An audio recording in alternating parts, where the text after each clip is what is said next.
ನಮಸ್ಕಾರ ವೀಕ್ಷಕರೇ, ಸೀರಿಯಲ್ ಗುರು ಯೂಟ್ಯೂಬ್ ಚಾನಲ್ನ ಮತ್ತೊಂದು ವಿಡಿಯೋಕ್ಕೆ ಸ್ವಾಗತವನ್ನು ತಿಳಿಸುತ್ತಾ, ನೀವಿನ್ನೂ ನಮ್ಮ ಚಾನಲ್ನ ಸಬ್ಸ್ಕ್ರೈಬ್ ಮಾಡಿಲ್ಲ ಅಂದರೆ ಈ ಕೂಡಲೇ ಸಬ್ಸ್ಕ್ರೈಬ್ ಮಾಡಿ ಅಂತ ಹೇಳುತ್ತಾ ಪಕ್ಕದಲ್ಲಿ ಕಾಣುವಂಥ ಬೆಲ್ ಐಕನನ್ನು ಪ್ರೆಸ್ ಮಾಡಿ ನಿಮ್ಮ ನೆಚ್ಚಿನ ಧಾರಾವಾಹಿಯಾದ ನೀನಾದೇನ ಧಾರಾವಾಹಿಯನ್ನು ಟಿವಿ ಮುಂಚೆವೇ ನಮ್ಮ ಚಾನಲ್ನಲ್ಲಿ ನೋಡ್ಬೋದಾಗಿದೆ. ವೇದಾಳು ಮನೆಯಲ್ಲಿ ಸೂಸೈಡ್ ಲೆಟರನ್ನು ಬರೆದಿಟ್ಟು ಮನೆಯಿಂದ ಕಾಣೆಯಾಗಿರ್ತಾಳೆ. ಆಗ ವೇದಾಳು ಎಲ್ಲೋ ತವ್ರ ಮನೆ ಬಂದಿರಬೇಕಂತಂದು ವಿಕ್ರಮ್ ತವ್ರ ಮನೆ ಬಂದಿರ್ತಾನೆ. ಆಗ ಸತ್ಯಮೂರ್ತಿ ಅವರು ಎಲ್ಲೋ ಸುಳ್ಳು ಹೇಳ್ತಿದೆಯಲ್ಲೋ, ಎಲ್ಲೋ ನನ್ನ ಮಗಳನ್ನ ಕೂಡಕ್ಕೆ ಅಂತ ಬೈತಿರ್ತಾಳೆ. ಆಗ ನಂತರ ನೀನು ಒಳ್ಳೆ ತಂದೆಗೆ ಮಗನಾಗಲಿಲ್ಲ, ನಂತರ ಮಗಳನ್ನು ತಂದೆ ಹತ್ರ ಬಿಡಲಿಲ್ಲ ಅಂತ ತುಂಬ ದುಃಖಿತರಾಗ್ತಾರೆ. ಅದೇ ಸಮಯಕ್ಕೆ ಪ್ರೀತಮ್ ಬರ್ತಾನೆ. ಪ್ರೀತಮ್ ಬಂದು ಏನಾಯ್ತು ಮಾವ, ನಮ್ಮ ವೇದಾಳನ್ನ ಏನು ಮಾಡಿದ ಅಂತ ಕೇಳ್ತಾನೆ. ನಂತರ ಪ್ರೀತಮ್ ಹೇಳ್ತಾನೆ, ನಿಮ್ಮಪ್ಪ ನಿನಗೋಸ್ಕರ ಆಸ್ತಿ ಸತಿ ಮಾಡಿಲ್ಲ, ಆದರೆ ಏನು ಮಾಡಬೇಕು, ಒಳ್ಳೆ ಬುದ್ಧಿನಾದರೂ ಕಲಿಸಿಲ್ಲ, ಮುಟ್ಟಾಳ ಅಂತ ಬೈತಾನೆ. ಅದೇ ಸಿಟ್ಟು ಬಂದು ವಿಕ್ರಮ್ ಹೊಡಿತಾನೆ ಪ್ರೀತಮ್ನ. ನಂತರ ಸತ್ಯಮೂರ್ತಿ ಅವರ ತಾಯಿಯವರು ಅಂಬುಜನ್ನ ಮನೆಗೆ ಕರೀತಾರೆ. ಆಗ ಅಂಬುಜ್ ಅವ್ರು ಹೇಳ್ತಾರೆ, ಇಲ್ಲ ನಾನು ಮನೆ ಬರಲ್ಲ, ವೇದಾಳನ್ನ ನೋಡಿ ಮುಟ್ಟು ಬರೋದಿಲ್ಲ ಅಂತ ಹೇಳ್ತಾಳೆ. ನಂತರ ಜೈ ಅವ್ರು ಹೇಳ್ತಾರೆ, ನನ್ನ ಮಗ ಎಲ್ಲಿದ್ದರೂ ವೇದಾಳನ್ನ ಕರ್ಕೊಂಬಂದು ನಿಮಗೆ ಒಪ್ಪಿಸ್ತಾನೆ ಅಂತ ಹೇಳಿದ್ಕೊಳ್ಳೆ ಅಂಬುಜ್ ಅವರು ಅಲ್ಲಿಂದ ಹೊರಡ್ತಾರೆ. ನಂತರ ವೇದಾಳನ್ನು ಪುರೋಹಿತರು ರಕ್ಷಿಸ್ತಾರೆ. ಆಗ ರಕ್ಷಿಸಿದ ಪುರೋಹಿತರು ದೇವಸ್ಥಾನ ಹತ್ರ ಬಂದು ದೇವರ ಪೂಜೆಯನ್ನು ಮಾಡ್ತಿರ್ತಾರೆ. ಆಗ ಮಾಡಿದ ನಂತರ ಪ್ರಸಾದವನ್ನು ವೇದಾಳ ಮೇಲೆ ಹಾಕ್ತಾರೆ. ನಂತರ ಪ್ರೀತಮ್ ಹೇಳ್ತಾನೆ, ನೋಡ್ಮವ ಜಡ್ಜ್ ಮುಂದೆನೇ ಈಗ ಹೊಡೆದ್ರೆ ವೇದಾಳನ್ನು ಏನು ಮಾಡಿದ್ದಾನೆ, ಮೋಸ್ಟ್ಲಿ ಮರ್ಡರ್ ಮಾಡಿ ಕಾಣ್ತಾ ಇಲ್ಲ ಅಂತ ಸುಳ್ಳು ಹೇಳಿರ್ಬೋದು ಅಂತ ಪ್ರೀತಮ್ ಅವ್ರ ಮಾವ ಸತ್ಯಮೂರ್ತಿಗೆ ಹೇಳ್ತಾಳೆ. ನಂತರ ಸತ್ಯಮೂರ್ತಿಯವರು ಪೊಲೀಸಿಗೆ ಫೋನ್ ಮಾಡಿ ಹೊಯ್ಸಳ ಸ್ಕ್ವಾಡ್ನ ಕಳಿಸ್ಕೊಡಿ, ನಮ್ಮ ಮನೆಗೆ ಗುಂಡ ಬಂದಿದ್ದಾನೆ ಅಂತ ಪೊಲೀಸಿಗೆ ಫೋನ್ ಮಾಡಿ ಹೇಳ್ತಾನೆ. ಆ ನಂತರ ಪೊಲೀಸರು ಆ ಕ್ಷಣಕ್ಕೆ ಅಲ್ಲಿಗೆ ಬರ್ತಾರೆ.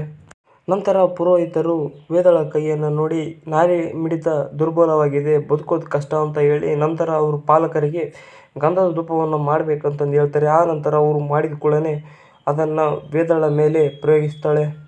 ನಂತರ ಪೊಲೀಸ್ ಆ ಸ್ಥಳಕ್ಕೆ ಬಂದ ಕೂಡಲೇ ವಿಚಾರಿಸಿ ಸರ್ ಅಂತ ಸತ್ಯಮೂರ್ತಿಯವರು ಹೇಳ್ತಾರೆ. ಆ ಕೂಡಲೇ ಪೊಲೀಸರು ವಿಕ್ರಮ್ನ ವಿಚಾರಿಸಕ್ಕೆ ತರ್ತಾರೆ. ಆಗ ಎಲ್ಲಿ ವೇದಾಳು ಅಂತ ಕೇಳಿದ್ರೆ, ಗೊತ್ತಿದ್ರೆ ನಾನು ಕಿಲಿ ಬರ್ತಿದ್ದೆ ಸರ್ ಅಂತ ಜೋರಾಗಿ ಕೂಗ್ತಾರೆ. ಅದಕ್ಕೋಸ್ಕರ ಪೊಲೀಸರು ಹೇಳ್ತಾರೆ, ನೀವು ನನ್ನ ಮೇಲೆ ಬಾಯಿ ಮಾಡುವಷ್ಟು ದೊಡ್ಡವನಾ ಅಂತಂದು ಹೇಳ್ತಾನೆ.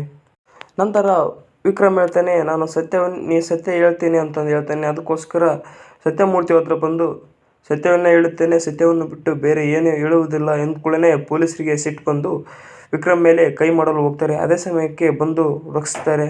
ವಿಕ್ರಮ್ ಮೇಲೆ ಕೈ ಮಾಡಲು ಹೋದ ಪೊಲೀಸ್ ಕೈಯನ್ನು ಕೋಟೆ ರಾಜೇಂದ್ರ ಅಲ್ಲಿ ಅದೇ ಸಮಯಕ್ಕೆ ಬಂದು ರಕ್ಷಿಸ್ತಾನೆ. ನಂತರ ವೇದಾಳು ಹೇಗಾದರೂ ಮಾಡಿ ಬದುಕಬೇಕು ಅಂತಂದು ಪುರೋಹಿತರು ಆಕೆಯ ಮೇಲೆ ಬಾಳೆ ಎಲೆಗಳನ್ನು ಇಕ್ಕೆತ್ತಾ ಯಜ್ಞಗಳನ್ನು ಮಾಡಲು ಶುರು ಮಾಡ್ತಾರೆ. ನಂತರ ಪೊಲೀಸರ ಕೈ ಹಿಡಿದ ಕೋಟೆ ರಾಜೇಂದ್ರನ ಪೊಲೀಸರು ಇಲ್ಲಿಗೆ ಯಾಕೆ ಬಂದೆ ಅಂತ ಕೇಳ್ತಾಳೆ. ಅದಕ್ಕೋಸ್ಕರ ನಮ್ಮ ಬೀಗ್ರ ಮನೆ ಕಂಡ್ರಯ್ಯ, ಅದಕ್ಕೋಸ್ಕರ ಬಂದಿದ್ದೀನಿ ಅಂತ ಹೇಳ್ತಾರೆ. ನಂತರ ಏಕೆ ನಮ್ಮ ತಮ್ಮನ್ನು ಅರೆಸ್ಟ್ ಮಾಡ್ತಿದೆಯಾ ಅಂತ ಪೊಲೀಸರಿಗೆ ಕೇಳಿದ್ಕೊಳ್ಳೇ, ಇಲ್ಲ ವಿಚಾರಣೆ ಮಾಡ್ತಿದ್ದೀನಿ ಅಂತ ಹೇಳ್ತಾರೆ. ಅದಕ್ಕೋಸ್ಕರ ಕೋಟೆ ರಾಜೇಂದ್ರ ಅವರು ಹೇಳ್ತಾರೆ, ಏನೋ ಹೊಡೆದು ಬಡ್ದು ವಿಚಾರಣೆ ಮಾಡಬೇಕಾ ಅಂತ.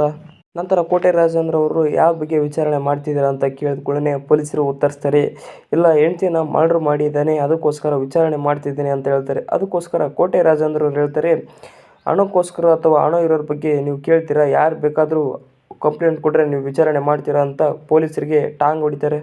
ನಂತರ ಕೋಟೆ ರಾಜೇಂದ್ರ ಹೇಳ್ತಾರೆ, ಇವನ್ನ ಬಿಟ್ಬಿಡಿ ಅಂತ, ನಿಮ್ಮ ವಿಚಾರಣೆ ನೀವು ಮಾಡ್ಕೊಳ್ಳಿ ಅಂತ ಹೇಳ್ತಾರೆ. ಅದಕ್ಕೋಸ್ಕರ ಇವನ್ನ ಹಿಡ್ಕೊಂಡು ಹೋಗೋದ್ರಿಂದ ನಾವು ವಿಚಾರಣೆ ಸ್ಟಾರ್ಟ್ ಮಾಡ್ತೀವಿ ಅಂತ ಪೊಲೀಸರು ಹೇಳಿದ್ಕೊಳ್ಳೇ ಅದಕ್ಕೋಸ್ಕರ ಕೋಟೆ ರಾಜೇಂದ್ರ ಅವರು ಹೇಳ್ತಾರೆ, ಅರೆಸ್ಟ್ ವಾರೆಂಟ್ ಇದೆ ನಿಮ್ಮ ಹತ್ರ ಇದ್ರೆ ಬೇಕಾದ್ರೆ ತಗೊಂಡೋಗ್ರಿ ಅಂತ ಹೇಳ್ತಾರೆ. ಅದಕ್ಕೆ ಮಾತು ಕೇಳಿದ ಪೊಲೀಸರು ತುಂಬ ಶಾಕ್ ಆಗಿಬಿಡ್ತಾರೆ.